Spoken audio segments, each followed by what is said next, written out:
Welcome back, everyone, to the Stay Introverted Podcast. I am your co-host, Jay Coleman. And I am your other co-host, Steph Laffey.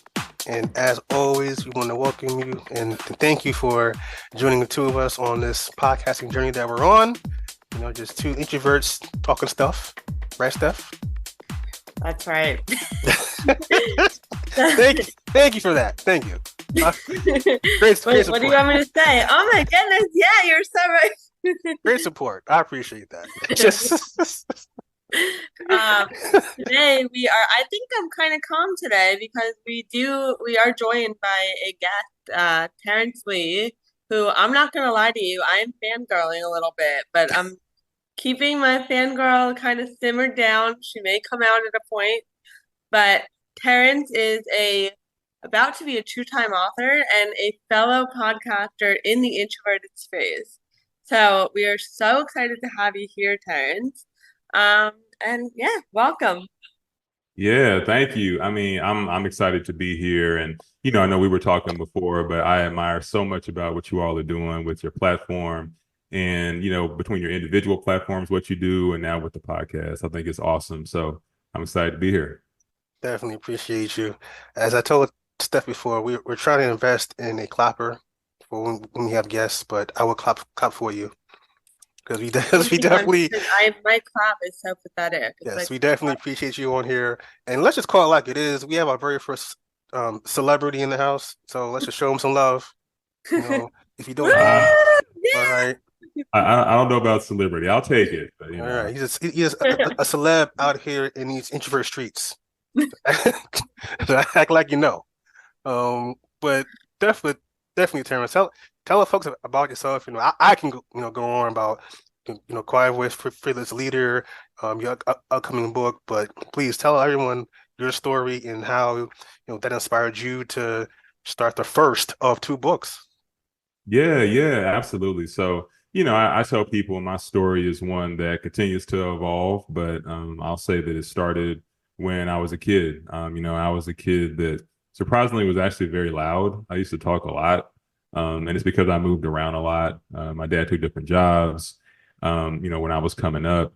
And when I was 13, and I lead off the book, Quiet Voice, Fearless Leader, with this story where there was a choir director that one day, and I loved to sing at the time. I loved to write songs, things like that. And that choir director, basically in front of the entire class and the rest of the choir, told me to stop singing. And she yelled it, like slammed the piano cover down. It was a whole thing. And so when that happened, it really shifted a lot of my confidence, a lot of the way that I viewed myself. And so, that carried into high school, into college, and even into adulthood.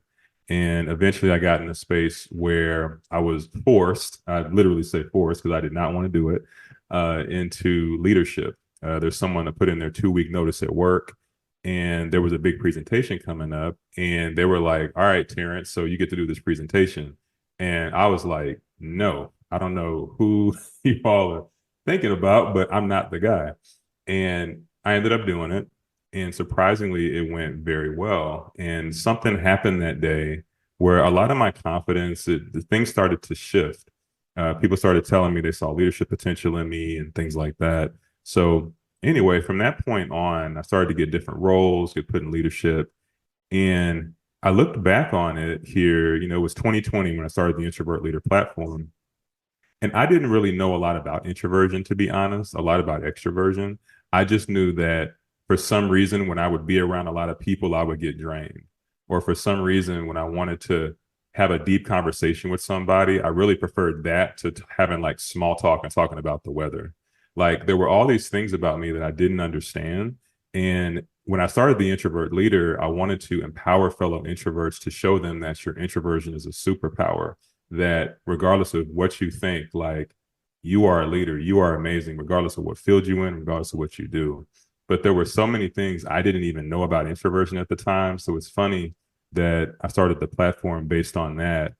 And every day I continue to learn about what being an introvert means. So kind of a long answer, but I would say to sum it up, I'm just a guy that thought being an introvert was a bad thing for a while, or I thought that something was wrong with me. And I've learned to embrace it. And I've learned that it's actually awesome. So I teach other people to do the same thing. Awesome, awesome. So let me ask this: what was it like, and I guess what is it like learning about introversion and by extension learning about yourself?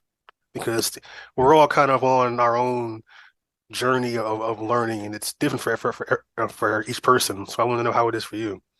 Yeah, great question. So, you know what's funny, man, is when I was writing the new book, The Calm Effect, I realized that when I was writing Quiet Voice, Fearless Leader, I assumed a lot of things to be true about introverts that weren't necessarily the case. Like, for example, the way that I am, what I've learned is that not all introverts are the same way. So, for example, like I'm a guy that I've got like my kind of core group of friends, I don't have like a huge friend group.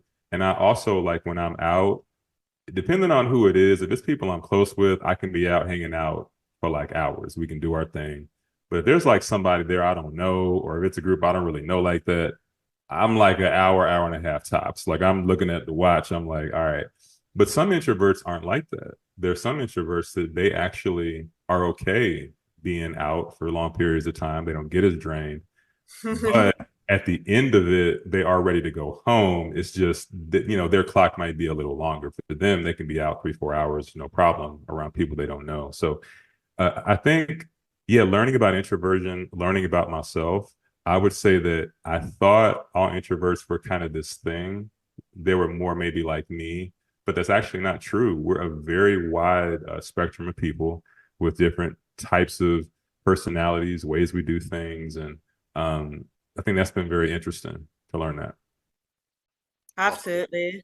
I mean, like you look at me and Jay, you put me and Jay together in a room with like a group of people, and or even the three of us in a room, and I guarantee all three of us would have a very different experience because we all experience introversion in a different way, which means we all interact with people and the world and just our environment in a different way. And it can kind of change on a day-to-day basis. Absolutely. Absolutely. Yeah, depending on the mood that day, depending on what's going on, how you feel. Yeah, it can change for sure. Awesome. So what was the motivation, I guess, behind your second book, the Calm Effect? Yeah, yeah. So, I wrote Quiet Voice, Fearless Leader, and at the time, that was kind of the base. That was like, all right, I want to with my writing, I try to have a theme for every book, and I'd say the theme for that was really introversion is your superpower. So for a long time, again, me thinking that there was something wrong or something I had to change, I wanted to really empower fellow introverts. I'd say with the Calm Effect, it's now building onto that, right? So basically, it's going to be a 3-part series. The third book, by the way, is going to be called The Fire Effect. I'm gonna get some more details on that, down the line. But with the Calm Effect, a lot of people over the past few years on these programs I work and even in business, they'll say things like, "Man, Terrance, how are you so calm? Like, how are you so chill? Like, how are you, because some of these situations are very intense. We got these tight deadlines, things going on. And so I really wanted to explore that. And so what I get into in the book is some tips on practicing intentional calmness. So a lot of people, I think, especially as introverts, we can deal with things like overthinking. We can deal with different types of anxieties. We can deal with these things that really can hinder us, right? And so I wanted to get really specific with this book, and I wanted to show fellow introverts how you can approach situations in your life with calm, how to develop poise, how to show patience. Like there are a lot of keys in the book where it's getting, on that level. And then the fire effect is actually going to be a little bit of the flip side, where for introverts that have trouble speaking up, for introverts that want to get their voice heard, for introverts that want to be seen, it's going to talk more about asserting yourself as an introvert. So it's kind of like the duality of those two things, I would say, is like that calmness and that assertiveness. And it's not to say that introverts aren't assertive, because that's not true. It's not to say that all introverts are calm either. And again, that gets back to me learning more about us, because I just assumed we were these things, and I wasn't right. I was wrong. So I'm really trying to cover all of the bases and anything that fellow introverts might be going through. I love Awesome. that. And as you're talking, I'm kind of thinking about how I think a lot of people think that when we talk about being calm, we're only talking about being calm in the face of like anger or sadness or like bad Right. things happening. But I would love to hear your thoughts on staying calm in the face of excitement and like really positive things happening because I've seen people get completely unseated by like the greatest day of their life because you know what goes up must come down. Like eventually you're gonna crash. So I'd love to hear your thoughts on that. Yeah, great point. Great point. Because a lot of people don't talk about that side, right? Like when things are going well. And so there's a way to stay balanced. And we talk about this some in the book because the problem when everything's going well and you're on a high is that at some point things do come down sometimes, or sometimes things are going to change. And so when that happens, how do you keep yourself from just losing it, right? Because you become so used to things being good and you're used to things being on that level. So then when something goes wrong, right, that can hinder a lot of people. So we definitely talk about like the importance of basically staying even keeled. It's very important to keep a certain poise where regardless of if things are bad or things are going your way, like you just make sure you have a certain balance because again the side that people I think don't talk about because we're always looking forward to things going well, whether at work or business or personal life. And then when they do, that's great. But what do you do when things go the other way? So yeah, we definitely talk about that. Yeah, staying even keels is definitely very important to me. I'm a former high school athlete, and play football. And one of the things my coach will always say is, "You don't get too high, you don't get too low," and that's kind of how I actually live my life. Mainly because I am introverted, but also my personality is I'm a very calm, easygoing person. It takes a lot to really get me riled up, bad, good, or otherwise. Um, and for the most part, it's okay. But I found that early in my career, particularly in corporate, that wasn't really understood. I was accused of not caring me because I was calm. Wow. I actually had a boss who is funny because he's actually one of my best friends now. He's kind of like a father figure to me now. But when I first started working for him, there was an issue, and I guess I was too calm. And he was like, "Does he even give a damn? Does he Yep. care?" And Yep. and my manager, he was my boss's boss, but my manager had to tell him like, "No, Jay cares. He's just very calm." So I'm wondering if you've ever encountered that, and how have you dealt with that? People thinking that you don't care because you're calm and not just running around with your hair on fire. Man, you have no idea how much when you said that just resonated. Like I was like, he is talking about me. That is literally, I have gotten that comment for years. I mean, for a long time, but because people think that when an issue happens or just when something happens, doesn't have to be an issue, right? It's just a situation where people get excited or they get up in arms or whatever. They just assume that everyone's supposed to react the same way. They just assume that everyone's supposed to be all excitable and doing all this talking or hair on fire or doing all of that. And it's like, I just don't approach it that way. That's just not how I approach it. And I talk a lot about, here recently, like my dad. I think my dad had a big influence on that because my dad he's always had a very calm demeanor too, So I think some of it is due to how I am, but it's also like the influence of him and seeing him in the face of adversity and different things. So yeah, I'm with you, man. I'm the same way. Like everyone's running around here on fire, and I'm just like, what is wrong with y'all? Like, it's gonna be okay. But for some people, they see that, and just like you said, it's like, oh, I guess he doesn't care that much, or I guess he's bored or uninterested. I mean, there's all kind of things that people think, and they just have no idea.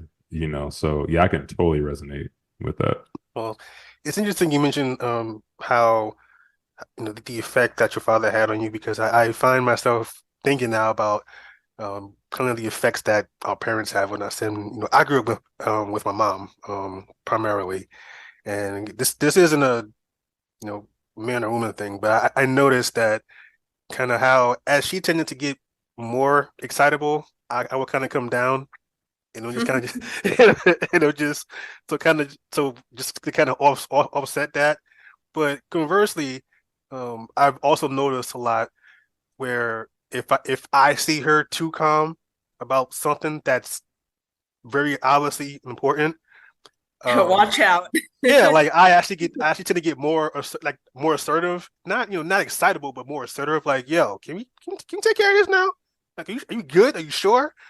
So I just kind of noticed, uh, you're right, the effect that our parents kind of have on us. But it's, at least for me, it was kind of just like it's always been about some sort of balance, Yeah. between the two of us. But yeah, I just it just kind of jumped to my head as you were talking about your dad.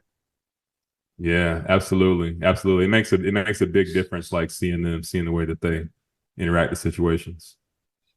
I'm kind of laughing as both of you are talking about this because I don't know if it's because of the environment I was raised in, because I'm a woman, I don't know, but I always kind of had the opposite reaction to everything, where I would get super excitable or like super down low.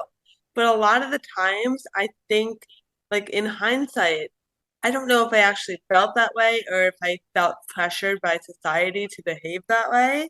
And I would Uh, just go crazy. Like I would get a piece of birthday cake or something and it would be so good and I would just be like, oh my goodness, like yay, birthday cake and just eat the whole thing. Like I don't that's a bad example, but I'm hungry. Um but I feel like as I get older, I'm starting to learn the benefits of just like chilling out and sitting back and like just being part of the experience without going absolutely crazy in either direction. So I'm really working on honing that in and like making that more of my regular reaction to things. So I'm curious what your advice is to somebody like me who's just not necessarily prone to overexcitement, but like forces themselves to act overexcited. yeah, I man. mean, I'm sorry, go ahead.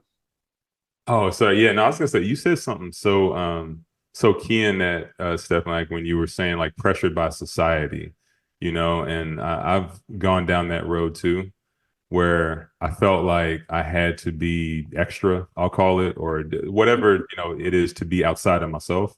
Like I had to act like everyone else in the room or something. In Susan Cain's book Quiet, so she talks about being at this Tony Robbins conference. I don't know if y'all read Quiet, but and how everybody at this conference was all loud and running through the aisles and all this excited and everything. And she was kind of just sitting there looking around at everybody like, what are you all doing? Like it felt different. And a lot of times that's how I felt when I'm around, I think, overly excitable people. And at times in the past, I've tried to be more like that, even though that's not really who I am. So I think the biggest thing, and it sounds cliche, right? But just do what comes natural for you. Like just be yourself, If you want to be excited in a moment, cool, be excited. If you want to be more chill, be more chill. But I think, it goes back to what you said, the pressure of society. I think when we let society pressure us to be one way or the other, I think that's where the issues come in. Definitely. People react how they react, so I don't think there's necessarily a right or wrong way to react. But like Terrance said, if you feel calm, cool. If you feel more excitable, cool. I don't think you know you need to think, oh, I'm calm, I need to ramp it up, or vice versa. Um, I definitely agree. There's societal pressures. I would take it a little step further. I know it's just not that type of discussion, but at least for Terrance and I, there's also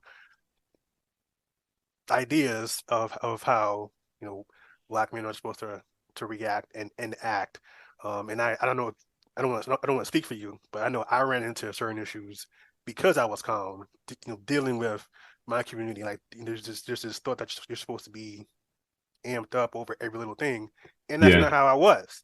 And like that kind of led to me feeling out of place in that space, not just in regular society, but around my people.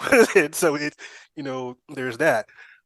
Steph, you may there's stereotypes about how women are supposed to react, and if you don't react that way, you may feel out of place among women. So it's there's different pressures that affect us differently, but ultimately you have to react how you react. You can't try to force yourself to be or react like someone else, or what you know or what the the group is doing, because you can't fake it.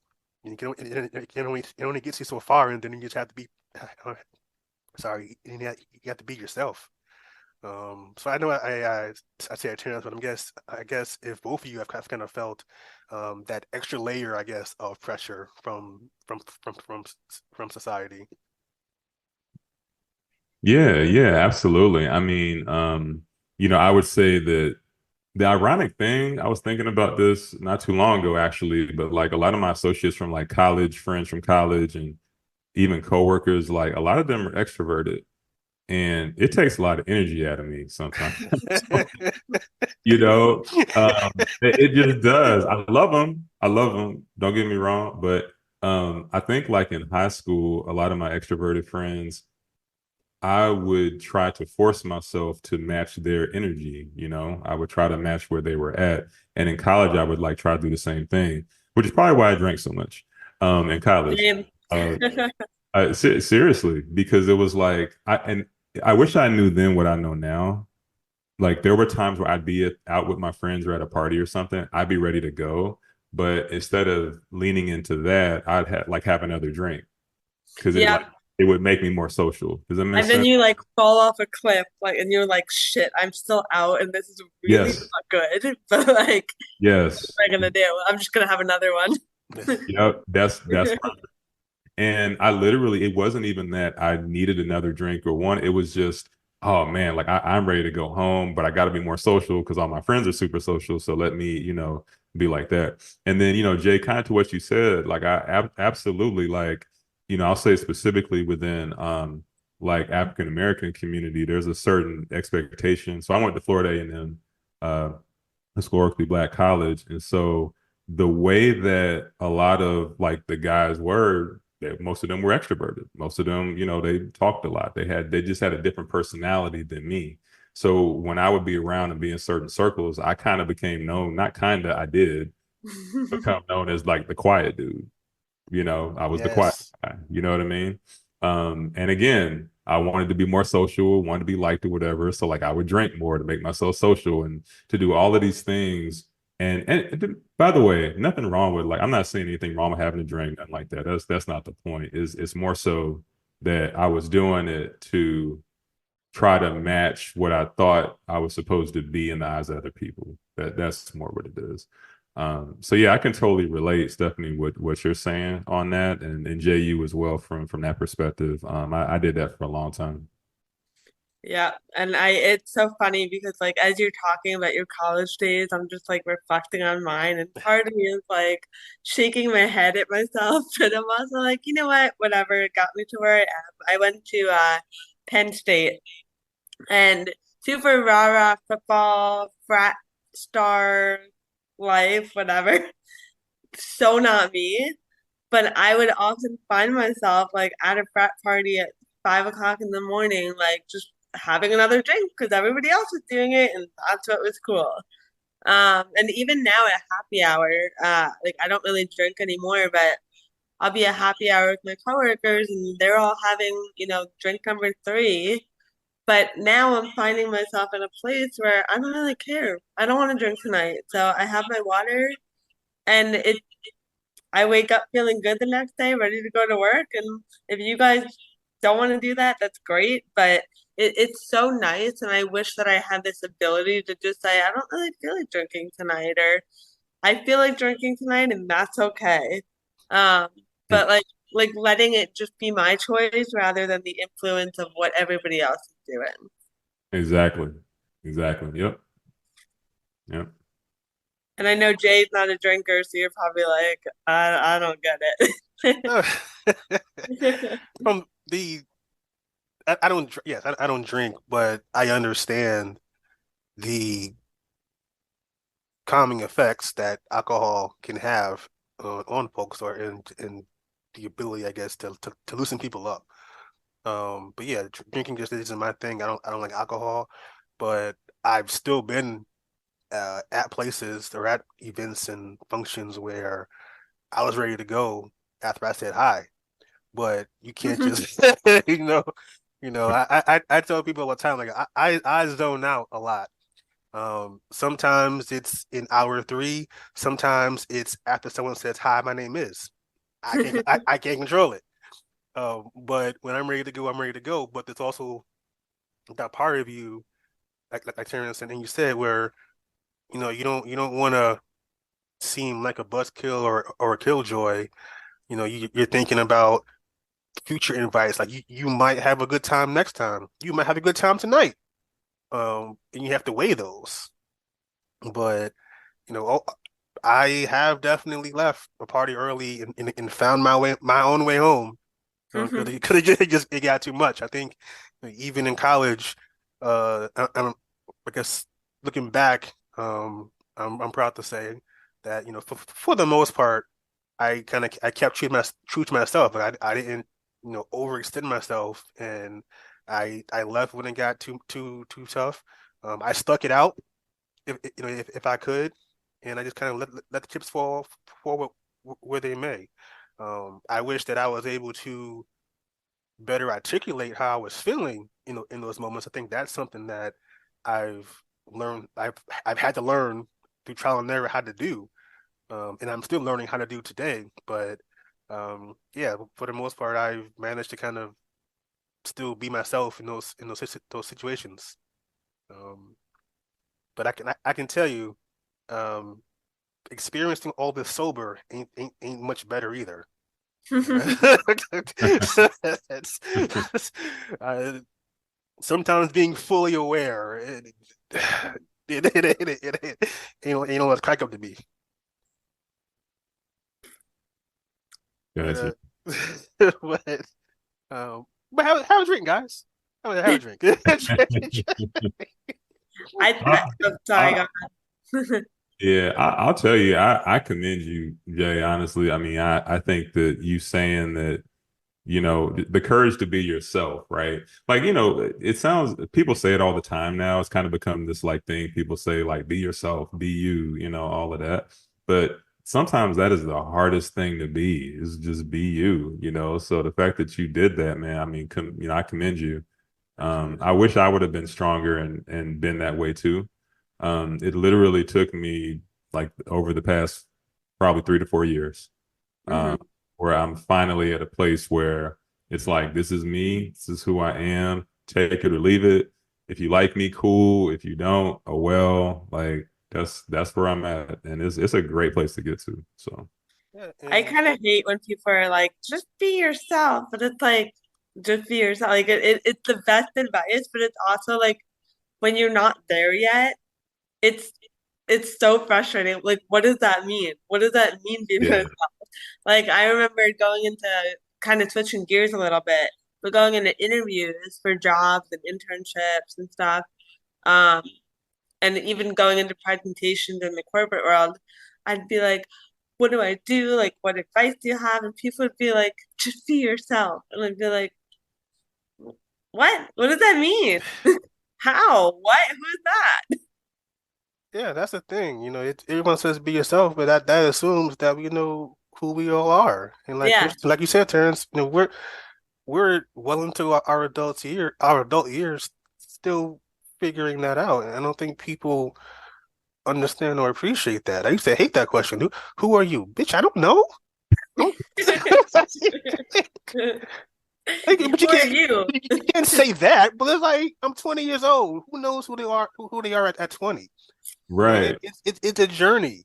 So yeah, be yourself. It's important, but you have to know who you are, and you have to be willing to do the work to understand who you are and accept that if you can. And if you can't accept it, you have to understand that you got to work to change it. Like there's a lot of work in being yourself that I don't think gets appreciated.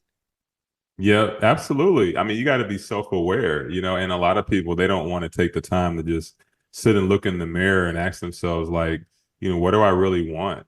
What do I not want? Like yesterday. So yesterday the Cowboys game was on, and it was kind of cold out here, but they're playing the Packers. They got whooped, by the way.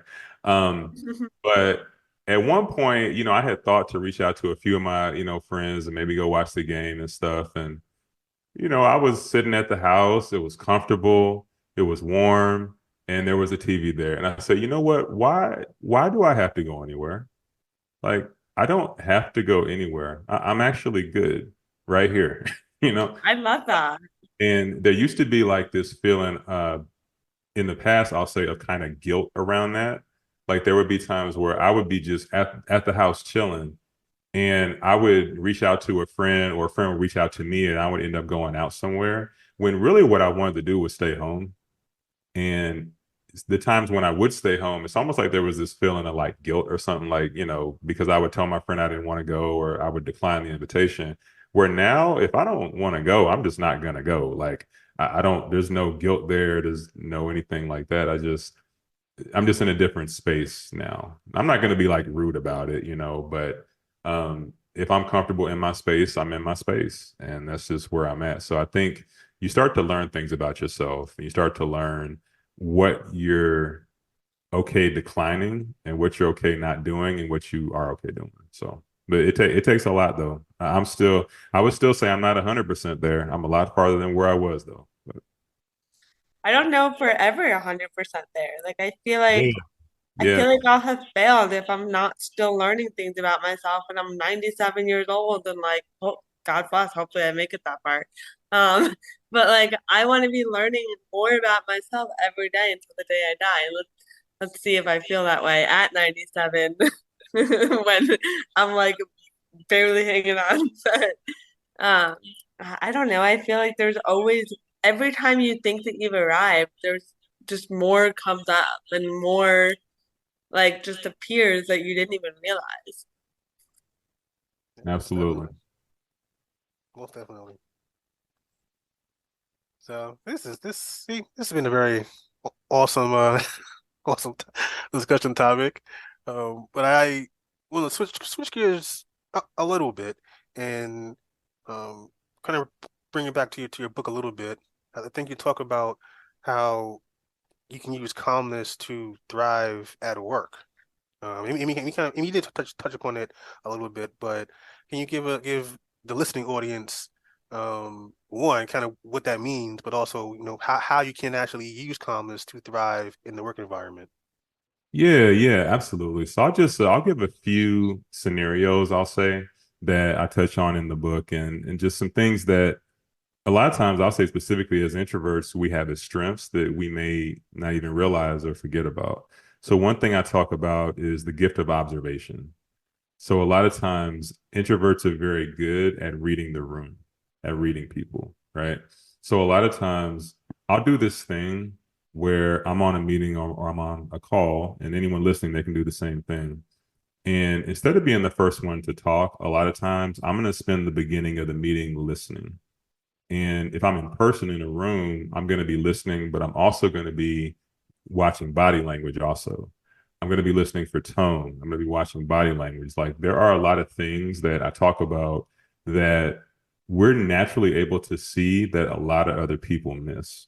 And it's because a lot of other people are so busy talking, they're so busy trying to get their point out, that when we stop and we're calm and we observe what's going on, we can see a lot. So, here's just an example. I just had a call here a few weeks ago.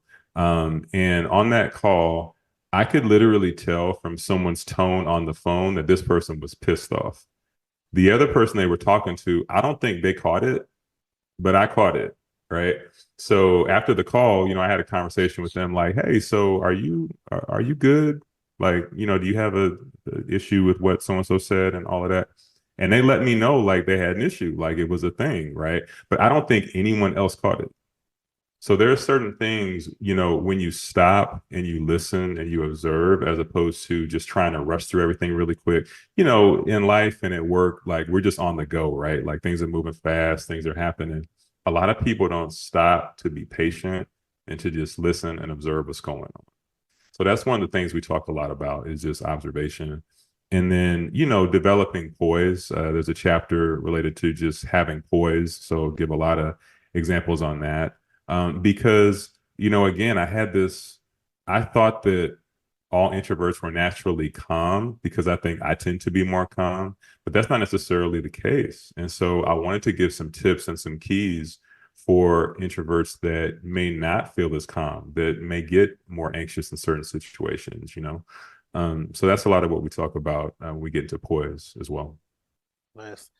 Yeah, I'm very much a calm person, but I definitely do get anxious, particularly when I know that I have to lead a meeting or I have to give a presentation or give a lecture. But one of the things that I do is I tend to focus on the things that I can control. Like I know that I know my stuff. So Yep. I might be nervous. I might be sweating down to my socks. Because I'm not even exaggerating at all, but I know my stuff, and I kind of just focus on that. But I felt like you were like talking about my life when you you talked about the person who seemed pissed off, but the other person didn't had like no idea because I'm like that's happened to me many times, and I've had to talk to that person separately and be like, "Yo, you good?" And he's like, "No, I'm not good." And here's Right. why, and here's why. And 45 minutes later, oh damn, you really weren't good. You were just holding that in. I'm happy I Yep. asked. But then you realize that that person is happy that you asked. And Yeah. and it you end up building a rapport with that person simply because you picked up on something that Yep. no one else picked up on, and then you followed up and asked a question. Like you checked in, you showed interest in that person, and people appreciate that. And you're right, Terrance. It's just something that introverts are just uniquely able to do, and I think that's something that we have to really pay attention to and hone in on. Like we're very unique. We're very uniquely suited to be able to pick up on certain things, even if it's over the phone. Like it doesn't have to be a visual meeting. It doesn't have to be around people. We just Yep. listen. Yep. We're just very in tune in ways that non-introverts are, and it's not to say that they're not in tune. It's just a different method. Yeah, absolutely. Yeah, and and my thing is I'll say is overthinking. I mean, that's the thing that I continue to struggle with and have to, work through. I mean, if I told you all how many drafts of this book I had, like I don't know why, like with Quiet Voice Fearless Leader, it felt more maybe because I had never written a book before, it just kind of came out. I was like, all right, whatever. If people think it sucks, they think it sucks. If they like it, cool. But it just felt more free flowing. Where I feel like with Calm Effect, I overthought so much. It was like every sentence, I was like, well, are people gonna like this? Is this gonna come out right? Like I mean, I just redid it over and over again. So that's something I continue to battle. I mean, I think as introverts, we all have our thing. Stephanie, kind of to your point, none of us are 100% there. Like, knowing ourselves and being where we want to be, it's a constant journey, right? So, um, yeah, man. I mean, so yours might be the situation, Jay, you described when you have a presentation. Mine is the same thing, just from an overthinking standpoint. I'm constantly thinking about those things. So, yeah, I think we're all on a journey. I had a question, like as you were talking about the colleague earlier about who was like pissed off. And I'm curious, I think it sounds like because you were able to pick up on the fact that he was pissed off, you were almost able to subconsciously like create like a shield for yourself and not also become pissed off. I think a lot of the times in situations when people aren't able to pick up on other people's moods and like separate themselves from it, they start to like feed into that person's anger or sadness or frustration, and that starts to consume them. So I would love to hear your thoughts on just this idea that being able to be a calm presence in the room not only allows you to pick up on other people's emotions, but allows you to not take them on as your own. Yes, absolutely. Absolutely. So that's one of the things I did research, before writing this book. And one thing that I read about was the conservation of energy. So basically, energy is never lost, it just transfers from one party to the next. So that's why a lot of times, if you're around somebody, say that like gossips a lot, they like talk a lot bad about other people, and if you're around that person for long enough of a time, and you don't have any other influences, you're eventually probably going to become like a gossiper yourself. So like one of the things about calmness and operating that way is knowing when there are people around with negative energy, or there are people around that are upset, or they're going through certain things, and not allowing that to pierce you to where, now it's infected where you're at. So that is a skill that takes practice. It's not always easy, especially if you're in an environment where maybe the environment is toxic, or maybe the environment is, there's not as much positive conversation, and you have to be the positive person in the room or the calm person in the room. So a lot of that is very important, and it can be hard. I'm not going to lie, like some situations, but it's definitely rewarding, when you don't allow other people's bad influences or negative energy to influence you. Yes, I've definitely had to be the calm person in the room. It's not always fun. It's Yeah. really not. It's it's interesting because I actually had to explain this to someone because he literally asked me like, "What? You are just always so calm, no matter how excited someone gets, no matter how hard someone comes at you, because people come at you, particularly if you're calm, they take calmness for weakness, and they think they can bully you sometimes, Yes. and Yes. then you gotta check them professionally, of course, not violence, particularly on this day, but you gotta check them, and she was asking me, how are you so calm, and I told him, I care about this project. I care about the work, and I show that I care by by trying to come up with a solution to the problem. I'm very solutions oriented. To me, it's a waste of energy getting riled up and yelling and screaming about this problem, because after you've done all of that, you still have to solve this problem. I like That's a I lot of personally energy. rather I would rather take that energy with it into coming up with a solution. And funny thing, once the problem is solved, you feel better. Imagine that. so, so and when I told him that, he was like, "Damn, that makes sense." I'm like, "I know it makes sense. That's why I'm the lead." But you know, but that's how I am. You know, getting like I'm not saying people should be like me, or that reaction is the wrong one. I'm just saying it's not my reaction, and it doesn't work for me. And I show how much I care by how much energy I'm putting into finding a solution. Um, they can go and yell and scream all they want. I'll be over here solving the problem. If you want to join, great. If not, get back to me later. But but it took me a long time to be okay with that, because I found myself earlier like, damn, maybe I should get more excited. Maybe I should yell or something, even though I don't feel like it. And it was hard because after I did that, nothing was solved, and I had to solve this problem, and I was drained.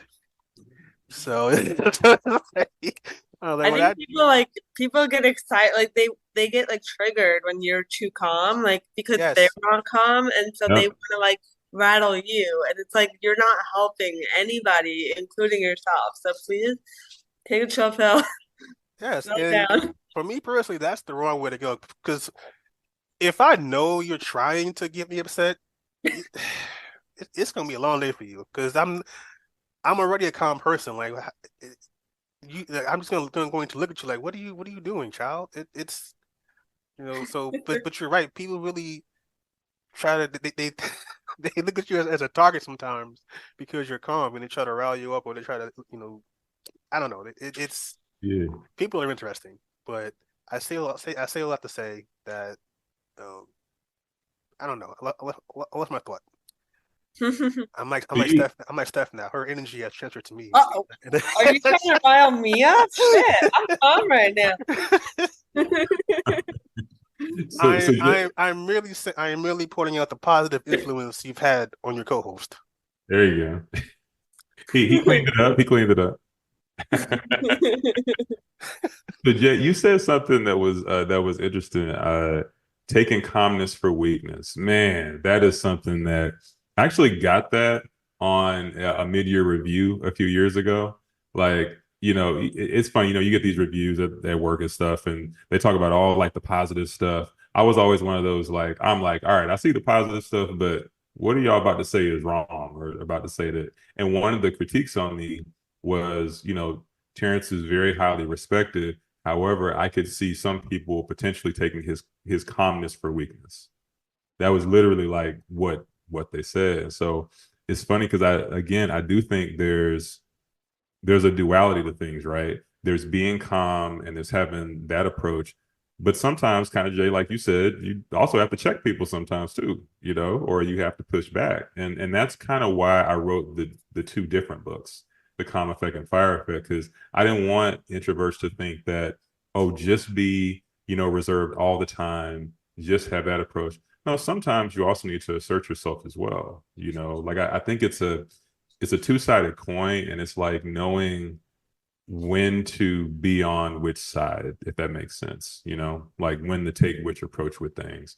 Because depending on who the person is, depending on the situation or whatever it is, it may need to be different approaches, but yeah, but definitely I'm like you from a standpoint, like if someone's trying to get me upset and I know they're trying to get me upset, it's just not going to happen. They're going to waste more energy and be more mad at themselves than get me mad. If anything, I'll be more calm just to piss them off more. Exactly. Like you're like running into a brick wall.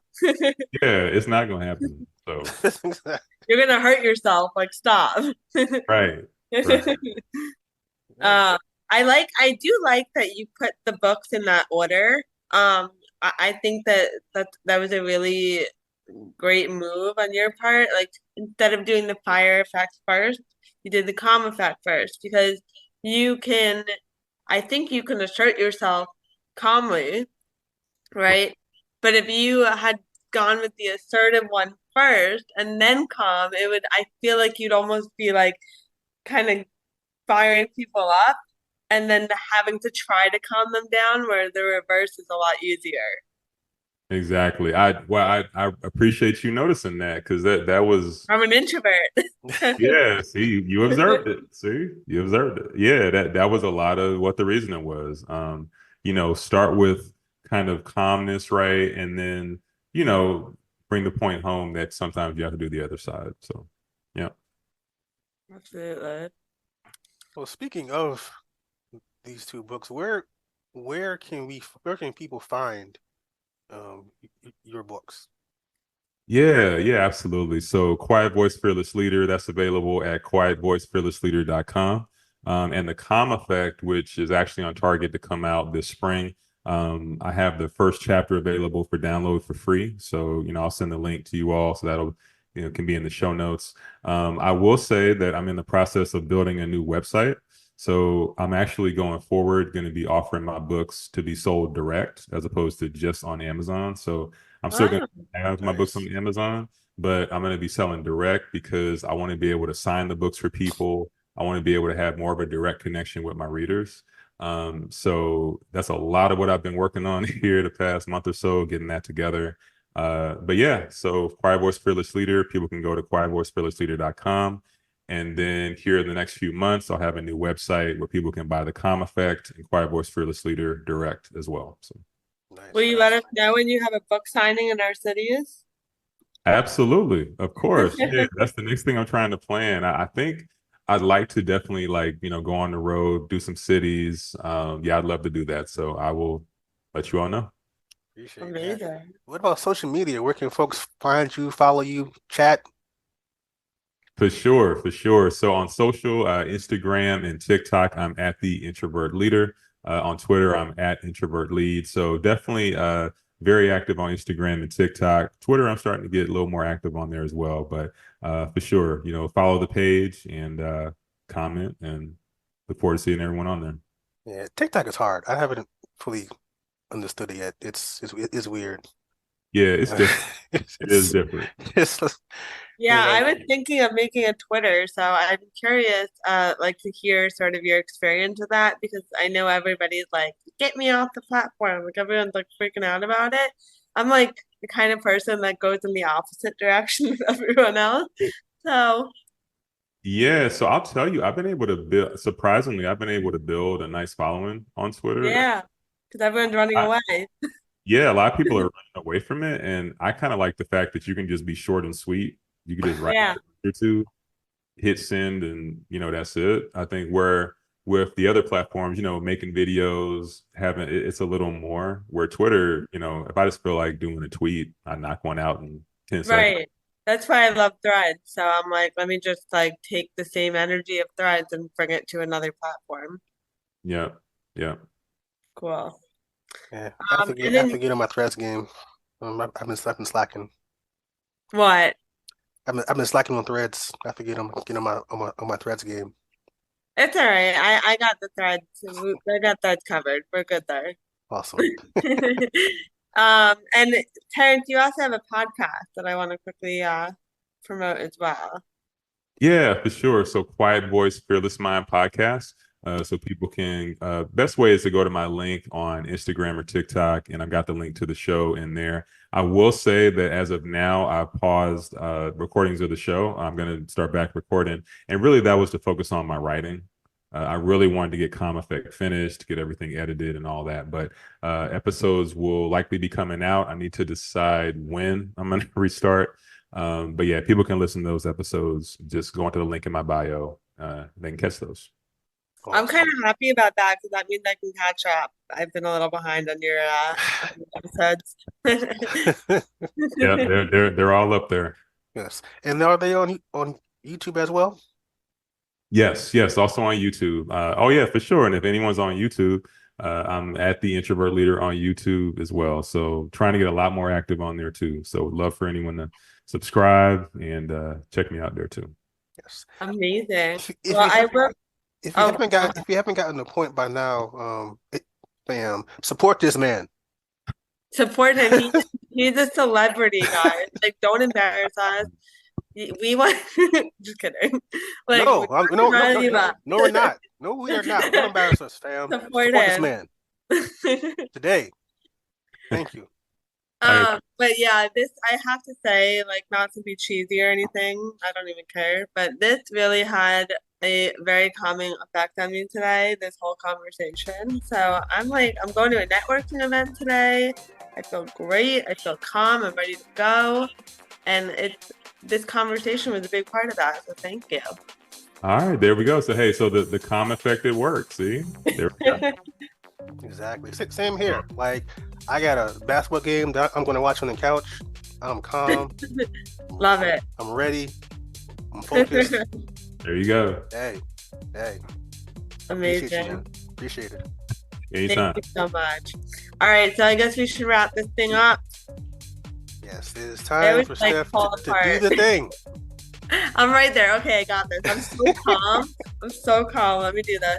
So that was the Stay Introverted Podcast. If you love this episode and you just want to tell a friend about it, be sure to rate it, review it, share a friend, share with a friend, download it, do all the things, and be sure to stay introverted. Stay introverted, fam, and we will catch you next time.